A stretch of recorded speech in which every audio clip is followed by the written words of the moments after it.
دنیا میں 4 طرح کے لوگ ہیں، میں اور آپ جتنے یہاں بیٹھے ہیں کسی ایک زمرے میں ضرور ہیں۔ اب ہم نے یہ دیکھنا ہے کہ ہم کس گروہ میں ہیں، کس طبقے میں ہیں۔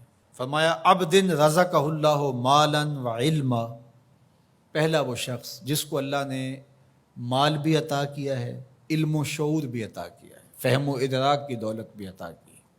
فہو یتقی فیہ ربہ، اور وہ اللہ سے ڈرتا ہے۔ علم جو دیا گیا ہے تو تقوی اس کی زندگی کا حصہ ہے، وہ مال کے معاملے میں بہت محتاط ہے۔ وَيَصِلُ فِيهِ رَحِمَهُ، اور وہ صلہ رحمی کرتا ہے، رشتہ داروں کے حقوق کا خیال رکھتا ہے۔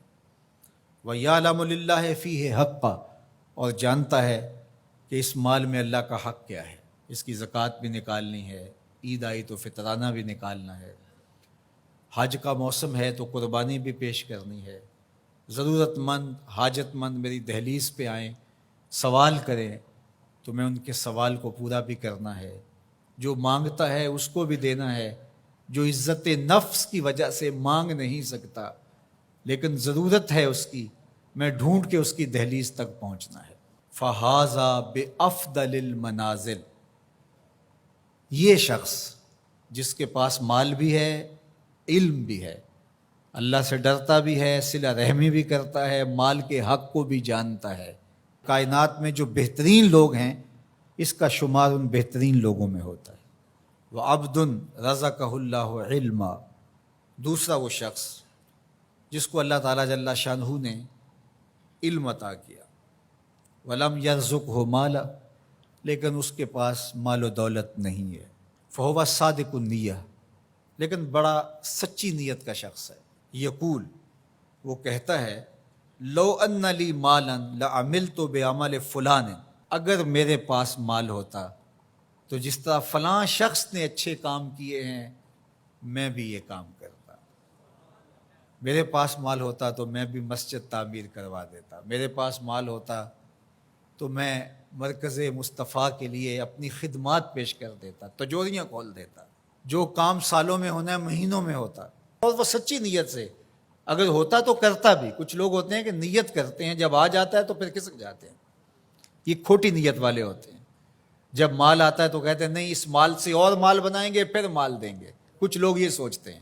بعد میں تھوڑے سے پیسے آئے وہ کہتے ہیں بس اس سے اور کاروبار کریں گے، پھر اور پیسے ہم ایک بار اشارہ کر دیں گے، اور وہ ساری زندگی کر نہیں پاتے، اور جنہیں نصیب ہوتا ہے وہ مزدوری کے پیسوں سے بھی 4 آنے پیش کر دیتے ہیں۔ اللہ اکبر۔ تو فرمایا کہ وہ سچی نیت کا ہے، اگر اس کو مال مل جائے تو وہ واقعہ ہی کر دے ایسا، تو فرمایا جب قیامت کے دن نامہ اعمال تولے جائیں گے یہ دونوں لوگ برابر ہوں گے۔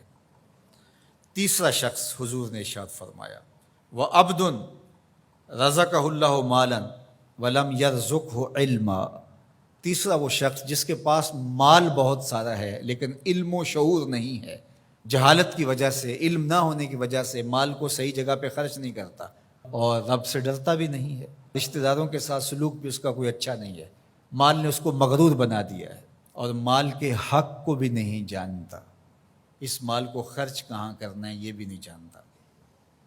فَهَذَا بِأَخْبَثِ الْمَنَازِلِ، حضور نے فرمایا یہ خبیث ترین جگہ پہ کھڑا ہے۔ چوتھا شخص وہ جس کے پاس مال بھی نہیں ہے، جس کے پاس علم بھی نہیں ہے، اور وہ کہتا ہے اگر میرے پاس پیسے ہوتے تو میں فلاں کی طرح عیش و عشرت کرتا، میری بھی موجیں ہوتی، میرے میں کیا کمی ہے، تو وہ اس کی نیت کے ساتھ کھڑا ہو گیا۔ فَوِزْرُهُمَا سَوَاءٌ، اللہ کے محبوب فرماتے ہیں گناہ میں یہ برابر ہیں، یہ بھی اسی کی منزل میں ہے۔ اب میں اور آپ یہ دیکھیں کہ ان 4 میں سے ہم کوئی ایک ضرور ہیں، ہم کہاں کھڑے ہیں۔ اگر پہلی 2 منزلوں میں ہیں، پہلے 2 طبقوں میں ہیں تو شکر کا سجدہ کیجئے، اور اگر دوسرے 2 طبقوں میں ہے تو توبہ کرنے میں دیر نہ کیجیے، رجوع اللہ کیجیے۔ اللہ اکبر۔ تو اللہ کی راہ میں مال خرچ کرنا یہ خوش نصیب لوگوں کا مقسوم ہوا کرتا ہے۔